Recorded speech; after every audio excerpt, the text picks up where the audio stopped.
Coming up on OTH, Raymond and I are going over Mark Yetter's final patch preview with 11.13 before moving into our picks of the week and the LCS roster changes before moving into the second week of the LCS summer split. We hope you enjoy episode 17 of On the Hunt.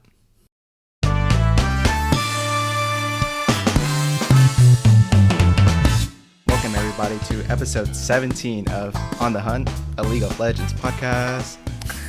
I'm your co-host Chris, aka the shit poster, because it's now officially my job to do that, dude. I actually have to go around and look at viral tweets and then copy them and apply them to my the companies that I represent. Wow. So it's pretty cool. That's And crazy. I used Do you to have think that it on a was business dumb. card? Like it says We're the working on shitposter? it. Okay. Yeah. Well, memer in the professional setting, Oh, okay. but Yeah, that makes shit sense. poster in application, you know? Yeah, when you have to like explain it to your friends, you say I'm a shit poster, but when you go and explain it to like Jeff Bezos, when he asks like why you should hire you, you're like, I'm a memer. Yeah. For the elevator pitch. Right. And joining me on this episode is our other co-host Raymond. What's going on, man? Not much, dude. More of the same, more of the same. Back to work. I've hung out with people twice in real life in the last week since we last spoke. It's insane. Oh wow, okay. Yeah. Yeah, it's actually I think the restrictions in my city just cleared up today where like wearing a mask is optional. And then from there it's up to the business whether or not they want to require mask wearing or not. So yeah, it's pretty cleared up here, although I have not hung out with people in a long time, I will say that. Yeah, I went on we did like a couple team building things for work. So not I say that as like a meme thing, but yeah, just like I got to hang out with a couple of people that I work with that I had never met before in real life, but Mm-hmm. had spent the last year literally every day talking to. So it's pretty cool. It's pretty cool. That is pretty cool. So you were working remote, but all your coworkers are local or something? No, I mean we were all remote. Like since I had started, we were all remote. And then Right. Oh, but your office is nearby, and then all your other coworkers are nearby as well. right, Is that how so that works? yeah, so Okay. like on Sunday just went down to like some place in LA, had some drinks. It was like a beer garden, so we had some German food as well. And Yeah. then today we had like a in-person like company meeting, like company-wide meeting thing, and they brought like a food truck to a park. I got to hang out with some people and get free food. Yeah, that's good team building. Is it gonna be doomed now? Do you have to return to the office soon? No, still that's out for what's the word? Whatever. It hasn't been decided yet. We're like they're kind of waffling on like actually making a plan for that. So for now, it sounds like for the foreseeable future we'll be like pretty much remote unless like your job somehow requires it, but we've managed so far and it hasn't been required, so it'll be pretty remote, I think. No mandate, at least yet, that we have to go back in the office. And one last question about your work life. Of course, of course. When you work at home, do they do anything for you? Like, did they buy you a printer or do they pay for your internet or anything? Um, Do you need a when fax machine? I don't need a fax machine, no. I mean, they gave me a laptop when I started. Um, and like, I think that when I first started, they were doing like you could get like a credit for your internet. Like they would give you like $50 every paycheck to pay for your internet. But I don't know if they still do that. And also, I was living at home stealing my parents' internet, so I just didn't take it, even though I could have lied and then just pocketed it. But yeah, not like anything too crazy beyond that. We get like $20 every Friday to order like delivery, like lunch. But Okay, that's that's it. pretty cool. Yeah. I don't know why. I thought you were gonna say like they give me $20 in RP or something. I don't know. I thought it was gonna be something weird like that. Anyways, dude, this is the League of Legends podcast, Of course, yeah, if you couldn't tell. and I actually haven't been playing. I've been playing a lot of Stardew Valley, a little bit of Tetris, which is it's a little fun, but I'm kind of bad, a little rusty. Still Yeah. getting back into it, and yeah, I tried to push for Masters rank in TFT over this weekend. Didn't get it. Had a few BGs, Did but you get that's okay. close? We'll get there. a little close. I was up to like 86 LP or something like that, and then luck turned for the worst, but it'll be Mm, okay. No, that's my still pretty mental's good. destroyed, but it'll be okay. I'm sorry. It'll be better, dude. I promise. Yeah, actually, I'm really liking this patch. But anyways, let's get into patch 11.13 preview provided by Mark Yetter, which apparently will be his final preview because I believe he's moving to the MMORPG team at Riot Games, so he won't be doing this part of his job anymore, of just sharing patch notes on Twitter. So I guess they're gonna be start doing this a different way, or just have some other guy tweeting it out um, in between the patch weeks. But yeah, this is gonna be the last preview for the Yetter man. God bless Mark Yetter, dude. He's gonna have such a nice like couple years where he doesn't get, Renekton top only in every single one of his comment response or tweets on Twitter saying like why haven't you buffed Renekton yet? Like he's finally gonna not have to deal with that until the MMO comes out, and then he's gonna have to deal with like Mark Yetter, why isn't my class buffed? I wanna be Ionia, but they suck. And it's gonna be hell again for him. Wow, actually, that just made me really hyped for it. Like all of a sudden, of like realizing there's gonna be like, let's say factions or something of like Demacia, Ionia, and that sort of thing, and then like that's gonna be like your starting zone for whichever kind of like faction you choose, I guess. And then when you hit level 30, you'll be able to like venture out into the world or something. We'll see how Yeah. that goes. Don't get too excited, dude. I think it's still years down the line. Yeah, We I may be brainstormed too much. decrepit, old and decrepit by the time that it happens. Yeah, or we'll be playing with our brains thanks to Elon Musk's neural link or whatever. Oh, true. Yeah. So yeah, in this patch, there's a couple of big changes. I'll start right off at the top with the a nerf to Divine Sunderer. Was this needed, man? Tell me. I think so, dude. Have you seen?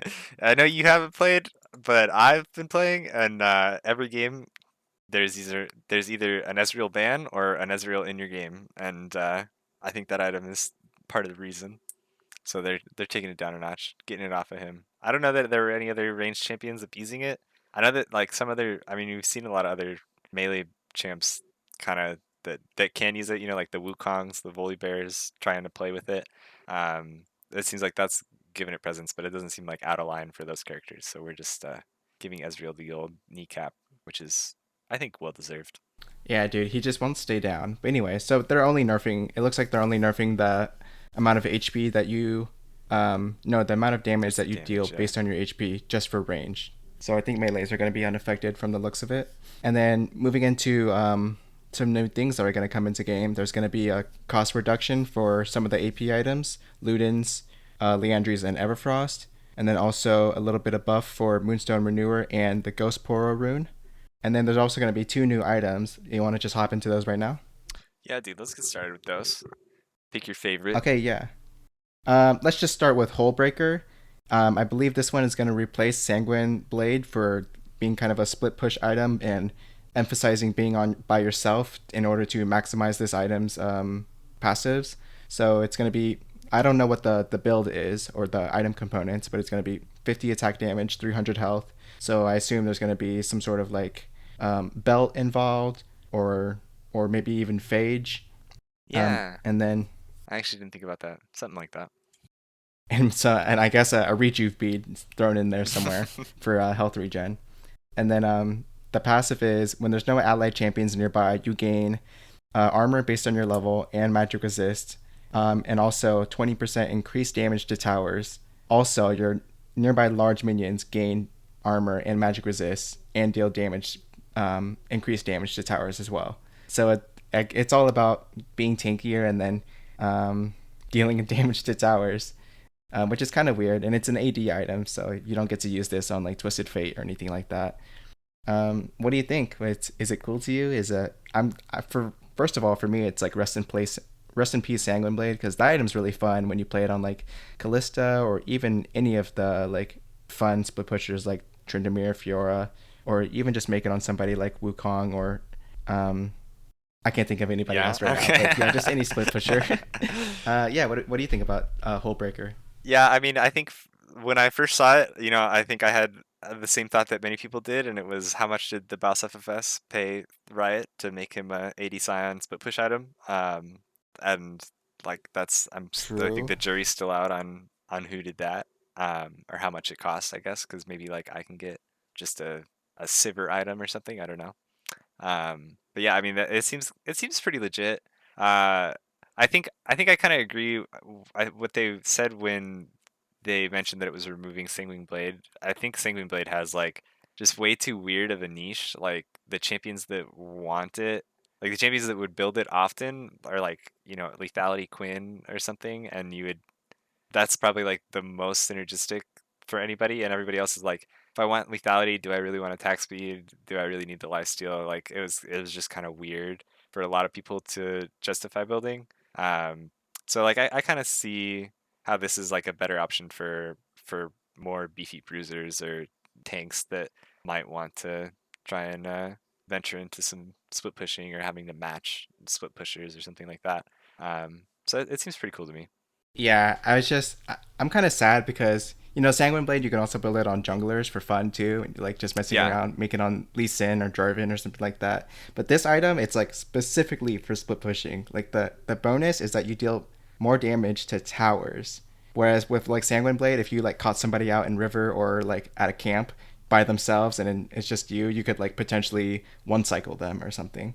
So Yeah. that's what I'm gonna be sad and missing, and that's the I guess the big difference between the two items is they're both made for split pushing, but this one is like for real sit in the lane and like just brain dead run for the tower, You at and least somebody still, has to come stop you. yeah, you at least still get some armor and MR.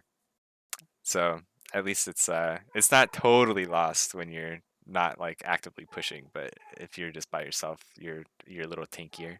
But yeah, it's definitely like a tank or half bruiser item more than it is like hardcore AD split pusher item. Yeah, I guess that is gonna be weird. Of like, who is this for? Is it for more like Darius, or is it for like Poppy and Maokai or something like that? Yeah, I think what I was Like imagining, Garen, yeah. yeah, definitely more like like I could see it on Poppy. I could see it on more of the, yeah, Garen is probably seems like a good option. Just guys that want that can use some of the damage, like they don't mind having 50 AD in the build path, but like you're not a full damage character. It's not like Aurelia is gonna buy this, right? Or Fiora probably, but you would want actually maybe Fiora could still get it. Who knows? We'll see. But yeah, definitely not the same niche as Sanguine Blade, I'd imagine. Yeah, definitely. The other item is gonna be Anathema's chains and a Thema. Yeah, I think Anathema. I don't know. I'd take Anathema. I think both sound good enough. I have no official word, so Yeah. 2,500 gold, and whereas Hullbreaker was going to cost 2,800. And so this one is just a straight health item, 650 health and 20 ability haste. So that sounds like Kindle Gem and another belt, I'm presuming. yeah. And like probably like four more ruby crystals. This one is weird. This one is just a global active, pick a champion like Kindred or Rengar passive, and then that person is your nemesis over 60 seconds, and it builds stacks like Dead Man's Plate, I suppose. And then you take up to 30% reduced damage from the person that you pick, which is 1% for the 1% per vendetta stack. So I'm gonna presume that 30 stacks is the max. And then also at max stacks, your nemesis has 20% reduced tenacity while near you, which is like the most random thing I feel like. Um, I can't wrap my head around like this item so far. Do you have any thoughts right off the bat?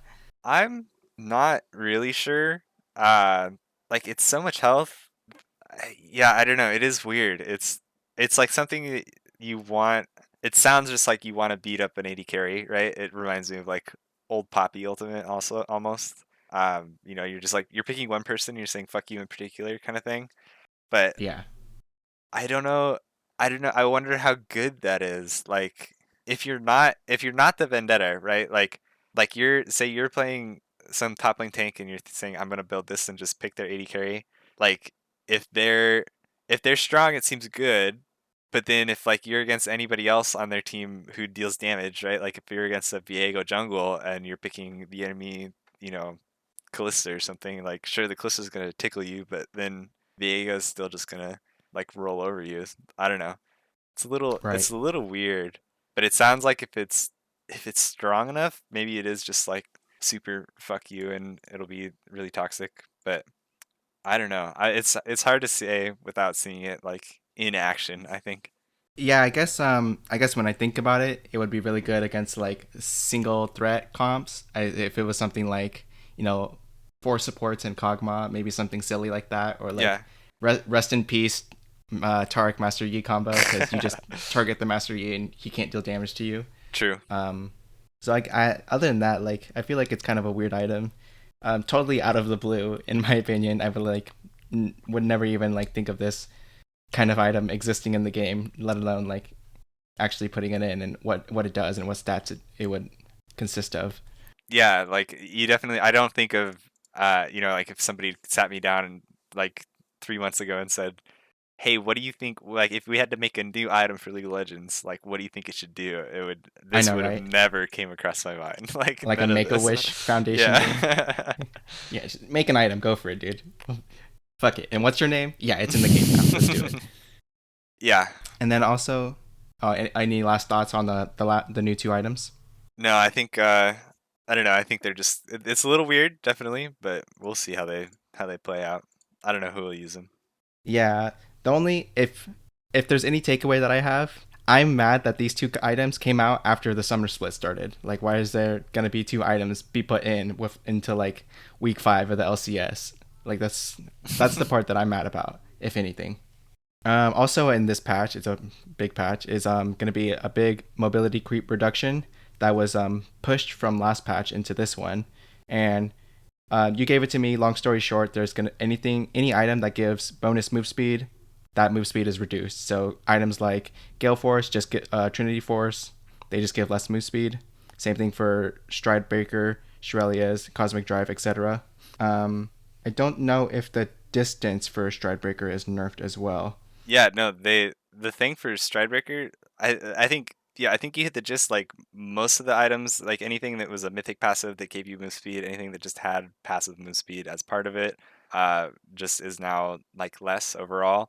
Stridebreaker, I think, is one of the bigger ones that they changed. It's no longer a dash; it's just like an active like Gore Drinker. But you can cast it while moving, and it has a bigger slow and does a little more damage. So it's like yeah, it's more of a catch item, I guess, but less of a dash item. Like so it removes a lot of that like random unnecessary kit breaking mobility that like a Darius could get from just buying Stride Breaker. Yeah, it's actually so funny how game changing just the item Stride Breaker was after like they decided to buff it early on in the season to like Hmm. increase the distance and that sort of thing, just because nobody was building it. Right. Because Gore Drinker was definitely better at the start, but then over time when they buffed Stride Breaker so hard and then just left it that way for like 5 patches, Hmm. it was definitely overpowered for some champions that just were made a long time ago and never expected to have this kind of movement as part of their kit. Yeah, exactly like you said, Darius. Even Set is like kind of a menace with this item as well. They're just like weren't made with this item in mind. Yeah, I think it's one of those things that just like for people that have played a lot, you come to like have certain expectations about what enemy champions can do and like what their zone of threat is or something like that. And this just like really threw a lot of those long built habits and like pieces of knowledge like out the window. It's just like suddenly like yeah, you can't get close. That's not going to work. Yeah, definitely. I think I got fucked by a Gnar that way, where like I didn't think he would reach me with his ulti, but Stridebaker made it happen. Yeah. It definitely caught me off guard. And then lastly, there's some changes to champions. Just a couple nerfs to Rumble, Lee Sin, and Riven, as well as some buffs to Dr. Mundo, who is apparently kind of meh, from my understanding. Zaya, Aphelios, and Olaf also get some buffs. And then presumably there's going to be a whole bunch of changes to Tom Kench as well. Anything you want to say before we go into Tom Kench? Nah, all these buffs are like little baby things. I feel like the only one that I think matters is the nerf to Lee Sin's E damage. I think that's a good one just to make him one shot waves a little less. I think, but hopefully that'll tone down the solo lane Lee Sin picks. All right, and then for the Tom Kench changes, it looks like he's actually getting a little bit of a mini rework. I believe his Q is more or less the same, but then they're like swapping his W and E. Is that correct? His Or am I W and tripping? ulti. It's kind of like your the Diana rework that happened not too long ago. I think Okay, okay. yeah, the gist there's like a small change to his Q where now it heals if you hit a champion, it heals him for 10% of his missing health. That's like the kind of big change there. It goes back to applying a stack, which if you remember they took that out a while ago where it didn't apply a stack, it was passive. Um, That's but really yeah, cool, actually. yeah, so now his W is like his teleport skill, and it'll be I think it's supposed to be somewhat of a shorter range. Well, it should be a shorter range. I guess I don't know for sure if it isn't or if it is or is not. But now it'll deal damage and knock people up in the area when you jump out of it. So it's kind of like it's a little faster. If I remember, like seeing like just short clips of it, it's like a little faster than what your ulti was before, but it's more about the kind of combat potential of it than it is the like map wide mobility stuff. And now Devour is on his ulti, so it's more damage. It gives a shield to allies that he saves, but it's just kind of switched around. It's a little whack. Yeah, I'm really gonna miss that. I think the W is gonna be interesting. It sounds like it's gonna be pretty strong. It sounds like he could potentially be a solo laner, with the kind of like healing potential on his Q, and then potential for CC on his W as well. So that's gonna be interesting. And then it looks like his ulti is kind of a short cooldown as well. 80 seconds at level 6 sounds like it's pretty ripe to be like 35 seconds at level 16 with I like 50 ability haste or something. I think it's 80 seconds at rank 3, not at rank 1. If I'm Oh reading no, you're rank right. editors These are tweets for right. level 18. Yeah, yeah. Yeah, you're right. So Um not as but crazy, yeah. but yeah. But yeah, and then for his devour, I guess you're either going to pick an ally or the an enemy, and then all your allies are going to be mad when you don't pick them. Yeah, but then if you've ever played against Tom Kench, dude, his ulti or his eat does some fucking damage when he eats you, like the as an enemy, like it's powerful. Yeah, for sure. I don't know. What do you think? Do you think this is better for Tom or worse? Do you care about him? Did you play him ever like outside of? Did you play him solo lane or anything, or just not touch the champ with a 10-foot pole? Um, yeah, I'm not a player of Tom Kench. I would say I'm kind of interested in these changes for him as a solo laner. I don't know if it's rest in peace support Tom Kench, because like I said, like it looks like the W has some potential to be like actually good CC, especially if it's an AOE like knockup. Hmm. We'll just have to see what the cast speed of it is. But otherwise, it doesn't seem too bad. Although the cooldown is super long, so expect to get like one of these off in a team fight. So yeah, maybe it's not that great.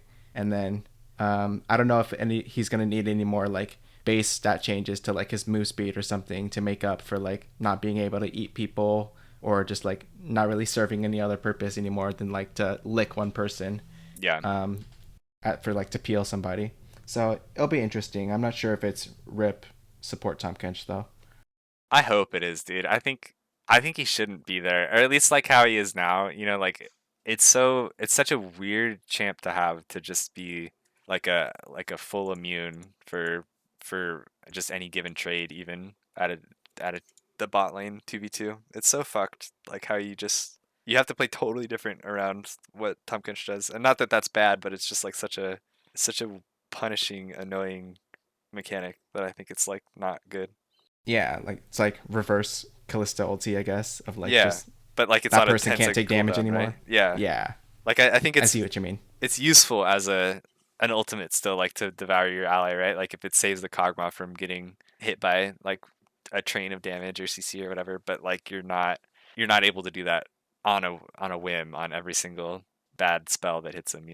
Yeah, I guess maybe that will be interesting of like whether people or not want to blow his ulti in order to save somebody from something that might have not been as big of a threat. Hmm. So like you might save him. You might trade your Tom Kench ulti for like an Ash arrow, but would you trade it for something else like a Lux snare or something? I guess that'll be interesting, Yeah. like dynamics. My pick of the week this week is gonna be, you know, a little unnatural for me. I'm gonna be honest. The last week I've like basically only played Ezreal and Kog'Maw. They're like only the only two ADCs that are useful. Um, Yeah. but my pick of the week is going to be not either of those champions because they're boring that we've already done before. So my pick of the week is going to be set top. And it's just, have you seen all these videos that people have been doing about the mathematically correct set build, where you just build as much health as possible and no resists, so that you can stack your grit faster, and then your grit you like go in to take as much damage as you can, and then get like a 2,500 damage true damage W off and try and one shot people with it. I've seen it around, but yeah, have you been wanting to try it? I've been wanting to try it. I feel like Set is one of those champs that like I always think about like after I play top lane. I'm like, oh shit, I could have played Set that game. That could have been fun. And then like I realize, and it's like a lot of the time it's a bad matchup for him, or like I just wouldn't have played him well or something. I don't know. I don't play him very often, but he's a fun champ to play. I think when you get good matchups and everything for him. Yeah, I've seen some clips of him one-shotting people. I'm actually kind of surprised that it still does that much damage after him being released for a year. But I feel like he's pretty good for the game in terms of his design, and then I think he's just like really strong in general. Yeah, we'll see Um, with the Stridebreaker changes how much it affects him, like in terms yeah, of the true. grid play rate. He's a that Because item was probably too good for him actually. yeah, Yeah, we'll see what other items he'll probably want in light of that nerf, or if he's still gonna go with that item. all right, dude. Well, what's your pick of the week, man? Hit me with it. My pick of the week is I finally played one game of middle in ranked not too long ago, and so my pick of the week is gonna be LeBlanc. I feel like from having played her, she feels like in a pretty good spot right now in terms of her like damage growth over the game of how much damage you can expect to do to people in the meta right now, and so felt pretty good. And the items for the season feel pretty good on her right now. You can either go Everfrost or Ludens, depending on. I feel like that's actually just player preference, honestly. And you can do like really cool stuff with Everfrost of catching people out and then chaining them right after, Hmm. and doing all sorts of like cool combos. I've also like just always really liked LeBlanc. I think I was just like fascinated with her the first time I first started playing League, and she was probably like one of the first three champions that I bought as well. With what was it called? Not Blue Essence, but whatever it IP. was before. IP, Yeah, yeah. yeah, yeah. So yeah, so that's gonna be my pick of the week is LeBlanc. LeBlanc's my guilty pleasure when and it's my go-to champion when if I ever Smurf. Just really like that champion. She's really fun to play. All right, all right. I respect that. Good choice. You've been watching. Yeah, You saw Perks and Power of Evil play it this week too, and you're like, let's do that shit, dude. I want to be that guy. yeah, exactly. I feel like she's actually in a not bad of a spot to play at this point in time for like any level of play. I believe it. And then let's talk content, dude. Any content that you went over this week? Let me think. I think not that much. I feel like I was pretty busy, not listening or watching that much stuff. But I did catch the TSM Legends video where they memed about Spica getting benched for attitude issues and Bjergsen having to be the new jungler. That was pretty funny. That's about all I Yeah, I got. saw a clip of that. That seemed pretty funny. I think today I started listening to the dive, and then I also watched like the intro of Hotline League actually, just to hear if Jensen had to say anything about Did the he? I Alfari actually haven't benching. listened to that yet. Did he leak anything juicy? No, not really. And I guess like the whole point is like they don't want to talk about it because well, and this is going to be a good transition into that topic right now is that supposedly Jenkins is for sure going to play up to June 27th for because Alfari is just going to take a break from the main LCS roster, citing well maybe I'm getting the story wrong, but they're citing that he has motivational issues as well as personal like inside issues in his personal life that like have affected his gameplay, I suppose. And so that's why Alfari is benched, and that's why Jenkins is the starter for LCS up to June 27th at the minimum. And I believe they released some of that in like a statement last week, and then also like there was some sort of follow-up tweet as well where they were saying that like we get to reveal this information because Alfari gave us permission to. Do you know like the full timeline on that? Yeah, I think it was just after this last week they finally kind of came together with it. It was yeah, whatever it was, Alfari was basically had come out and was like, yeah, this is like on me, kind of. This isn't a fault of the team, really. It's the issues that he was having were like because of his personal life or whatever that is. Yeah, I mean, obviously a lot of stuff that we can't have specifics on now, I guess, or that they're not gonna come out with now. But it was definitely surprising to say the least to just see that he was gonna be out until June 27th. Like that's just it is weird. It's a weird. It has to be a like a kind of wacky situation if he's just taking a break and not just chilling in academy or doing anything like that. He's just like legit out of League of Legends for now. Yeah, it's really interesting. I guess it is what it is, and he just won't be playing for a bit, and then we'll see if he's even like worth considering playing over Jenkins at that point in time. So that's going to be like a whole new patch of, I don't even know if that's something he'll be adjusted to. I mean, I'm sure it's more or I'm less sh- the same champions. I'm sure he'll be okay. If he comes back and isn't like it wasn't like Jensen fucked his GF and broke them up and now he's alone in LA and hates all his team. Like if it's not something like that, then once he figures out how to handle whatever's going on and he can come back and play League of Legends, I think he's gonna be the better choice over Jenkins, most Yeah, you're likely. right, dude. You're right. And then also in some LCS news before we get into the weekend is the Dignitas trade of mid laners for Saligo for Yusui, where they put Saligo back down to Academy. Poor guy. I feel like he's transitioned between Academy and LCS like 3 times now. Yeah. And he was finally doing pretty well this split. It seems like this whole year with Dig has been a good split for him, not any kind of middling, feels bad, feels weird situation. Yeah, I agree with you. I think in the past we could definitely point him out as like a weak point of the team. I wouldn't say that that was particularly upholding for the last split of LCS and even the starting weekend of the summer split. So I feel like this kind of came out of nowhere, but also it is what it is. They're just gonna play Yusui from here on out, or Yeah. possibly have a little swapping situation. We'll see. And then also there was another mid lane trade for Immortals, right? Where they put in their academy mid laner Pretty in for the Friday game as a reward, apparently, for playing well in academy. What do you have any thoughts about that of like academy players being rewarded, or potentially like I'll say what I think now of like potentially fucking up the summer split record, which is going to be okay because the top 8 teams go to playoffs, so it's Mhm. not as strict as like the summer midseason showdown. But like that's potentially one game that the main roster can lose because the coaching staff just wants to put in this guy for one game. Like maybe it's not as big as of a deal as I'm making it out to be, but Yeah. what do I you think? I think this is probably I think this is actually a really good thing. I'll just from the start. I think it's something that you probably only can do because of the format changes this year, with it being like a 54 game season as opposed to, or did I get that number right? 18, yeah, whatever. It's with it being a longer season than before, where they're playing. It's like a five round robin, so 45 games. It's a five round robins and it's all one record, right? I think this is something you can only do because of that. Like if it had still been, even if it was just summer split and it was a 27 game split, like you're probably still on that verge of like doing something like this and switching someone out just for one game is too risky.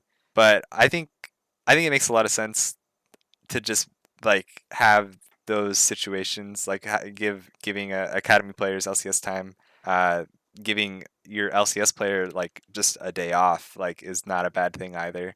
I don't know. I think I think it's legit. And especially since they were upfront about it. I think the thing that was always weird was when if somebody comes in, like if the dig situation turns out bad, right? Like if Yusui comes back out after next week because Dig goes 0-3, like that's a bad situation of them like trying to swap Academy and LCS around. But with Immortals, they're like upfront about it, like, hey, this isn't like, oh, Insanity's benched. They're like, hey, Pretty's just gonna play a game because he's been doing well, and they've probably tried him in scrims, right? And I think Immortals is actually a team where they do like in-house scrims between Academy and LCS frequently enough. I don't know if they do like any team merging or anything like that to try and just shake things up, but I know that they play against each other. I think Revenge talked about that. Um, so if they have, reason enough to believe that he can perform at an LCS level, then let him play. It's not like Insanity is your God-given talent star player. So I think it's a pretty legit move and cool to see Immortals kind of like taking the lead and getting ahead of it and not making a huge deal out of it. Yeah, I definitely agree with the transparency of like he's in for one game and that's it. It's not going to be like, oh, he's going to play the whole weekend and then we'll evaluate the performance. It's like for Right. sure he's only come in for one game. I guess I do really like that. And I suppose that like the timing of it is just like really good because of all these teams making roster changes at the moment. So I don't know. I just felt like it was kind of weird because it felt like every team was like purposely making a roster change or something. But and then like yeah, in the grand scope of things, it's like out of 45 games that total up to your record, or even the 27 games that make up the summer split, like one game is less than like 3% of the total summer split games or something like that, Right. or or at least less than 5%. And so I, in the grand scheme of things, one game is not that important, and I guess it depends on the matchup as well. And so speaking of which, we can dive into the standings for week 2 of this LCS summer split. We've got Cloud9 back in first place after a 3-0 weekend at 17-7. Then TSM and 100 Thieves right behind them, tied for second at 16-8. Then we have TL at fourth place, 15-9. Dignitas 14-10 in fifth place, and then also EG tied for a perfect 12-12 for sixth place. That's going to be really interesting. I kind of want to talk about that. Next, we've got IMT at 10-14, FlyQuest at 9-15, CLG at 6-18, and then GGS ruined their record. They can no longer be 420 because they got to win this Damn it, weekend. dude. Now they're 5-19. I think something in the grand scope of things, something that stood out to me is the Cloud9, 100 Thieves having a good weekend, both going 3-0. So I'm excited to see them match up in the next coming weeks. And also, it was pretty surprising to see IMT just flop 0-3. Maybe not surprising, depending on like because of the teams that they ended up playing. Right. Maybe they were just harder than the first week, but that was like it was like the reverse of like them doing well and then them coming back down in the second week. So it's going to be hard to gauge where they're really at. And then happy to see EG pick up some games this weekend as well, although they were still kind of messy, but they're fun to watch. Any cool games that you want to point out from this weekend, or big picture things you want to talk about? I wanted to. I think you hit it a little bit. I was gonna say just that the 3-0 last week, 3-0s were obviously a curse. TSM and IMT both getting the short end of the stick this week. Yeah, I don't know. I like. I feel like the IMT thing. It felt a little bad. Like it was just disappointing that they didn't get to pick up a single win this week. Like it seemed like last week they looked like so decisive, so good. They obviously were playing against worse teams, minus like their one win against 100 Thieves. But it was you were hoping kind of that they were going to be like a sick team this split, and then it wasn't the case. Yeah, and speaking of sick teams, I'm actually like so disappointed with TSM and TL the way that they're playing right now. I feel like their level of play doesn't differentiate them as like top 4 or top 5 as opposed to like bottom 5. When TSM lose, they just like it looks like they're making gameplay mistakes that are like very unpolished. And then for Yeah, TL, their game length is really strange. I think one of their games I was watching and they were having like good dragon control in that game, but they were down overall gold for most of the game and it barely were able to.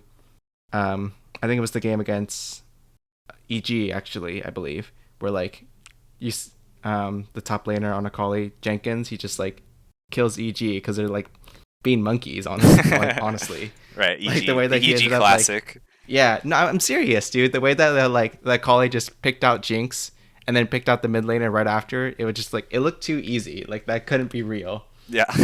Only in LCS could like that kind of positioning occur, and then like nobody seems to be on the same page, and then just letting this like solo queue a Kali kill the whole team, Yeah. like practically by herself. So that was my takeaway from this weekend. I didn't really like scrutinate any games pretty closely. In fact, I was mostly just like second monitoring, glancing over every once in a while. Anytime I hear somebody shouting, Right. that a fight must be happening. It was one of those weekends.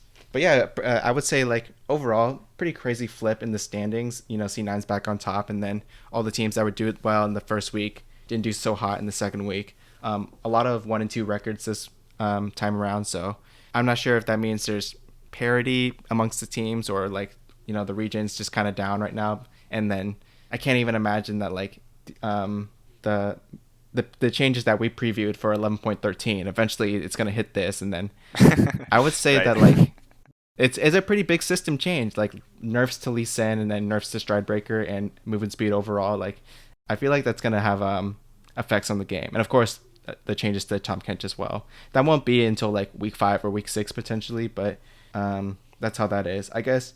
Do you want to talk about like Viego and Gwen, like how they've been for the first 2 weeks? Um, I don't know. They've definitely had presence. I don't know that there's anything I have to say about either one in particular. What do you wanna mention anything? I was just thinking, it seems like Gwen is damn near 100% pick ban rate. I think there was like one notable game she just went through the whole draft phase. So I would say she's, um, for my understanding, like 95 plus percent pick ban rate. Yeah. I'm not sure where Viego stands with that, but then sounds like Viego can be pretty good flex pick, top or middle, potentially jungle as well. And whereas Gwen, it just seems to be an overall strong pick, seemingly regardless of comp. Yeah, I think Gwen. I don't know. I guess we didn't in the patch that we went over. There were no Gwen nerfs, right? No, yeah, not slated. I mean, I don't think it's final just yet. There Right. might be something slid in last moment. I think they get a couple more days to finalize those changes. Right. But yeah, I don't think there's anything slated for Gwen or Viego for that matter. Yeah, I think I think Viego's one of those champs. I don't know. I think this is something that LS was saying that Viego's kind of like he's too simple uh and too powerful for like how simple he is kind of like you think about how he like the champion himself plays, and it's like not hard to just play Viego on his own if you didn't have to think about like him taking other champions' bodies over, right? Like just his kit on its own, pretty basic, right? You just hit your spells, you attack them double when you hit your spells. Your spells are really boring.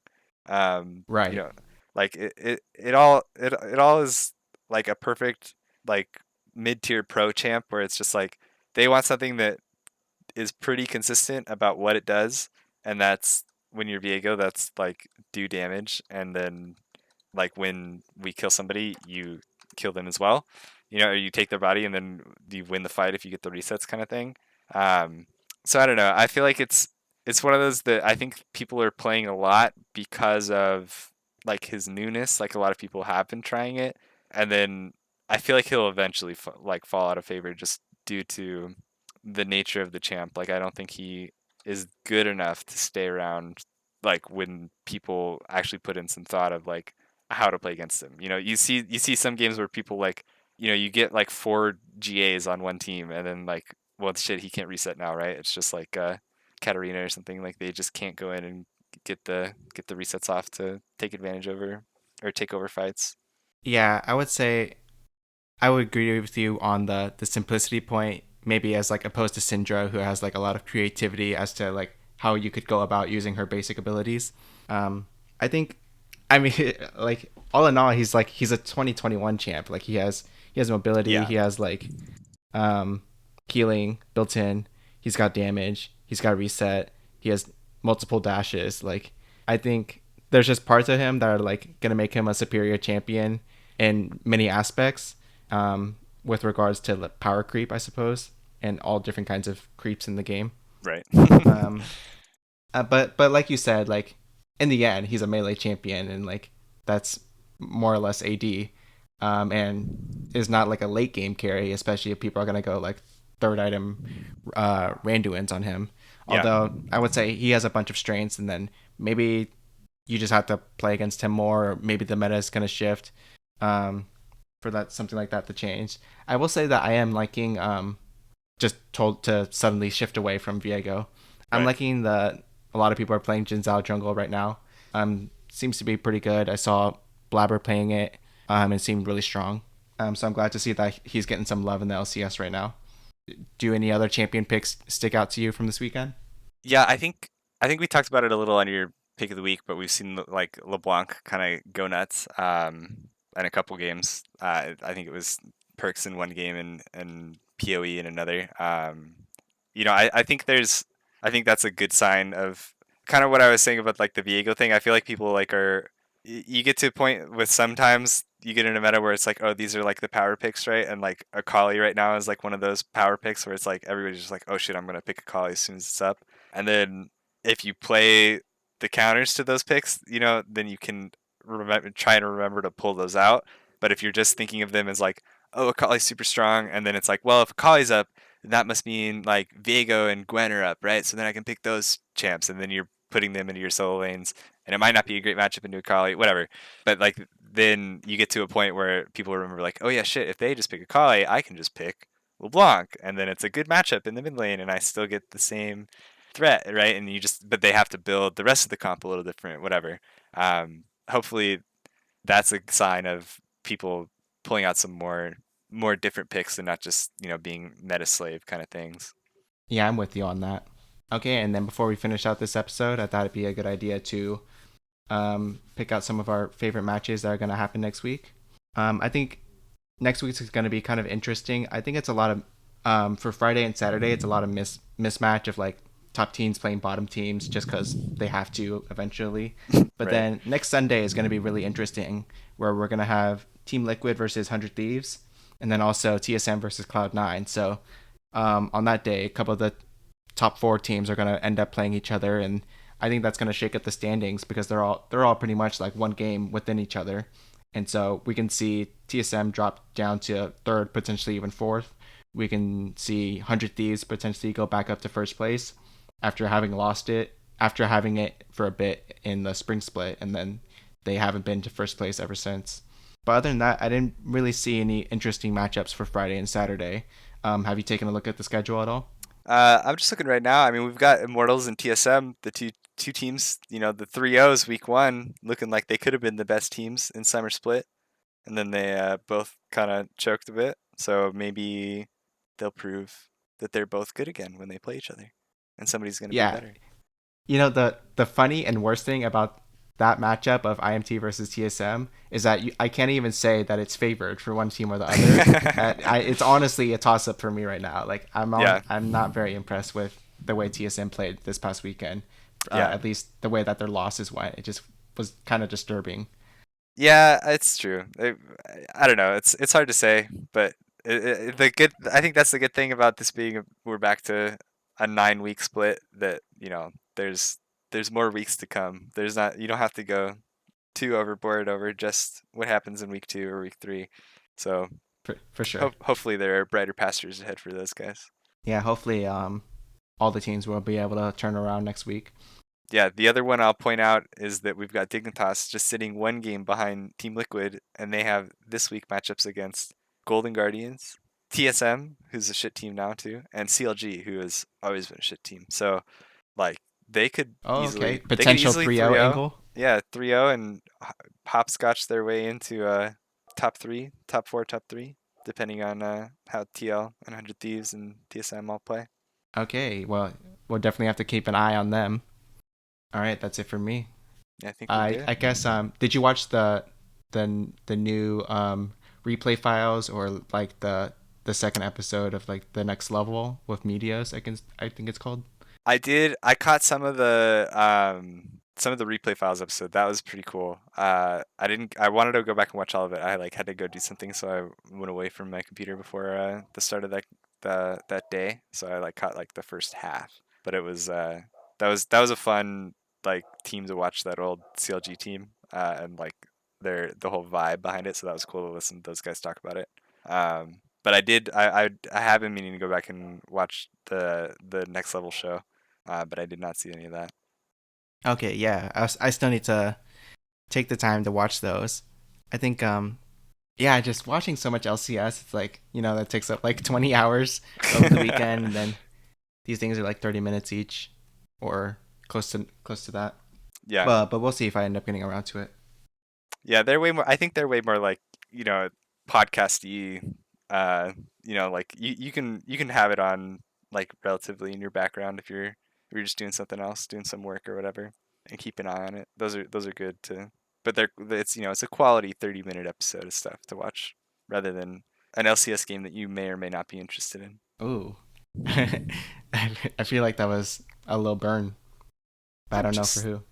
not to anyone in particular. Just I mean, it's the LCS, dude. We know who we are.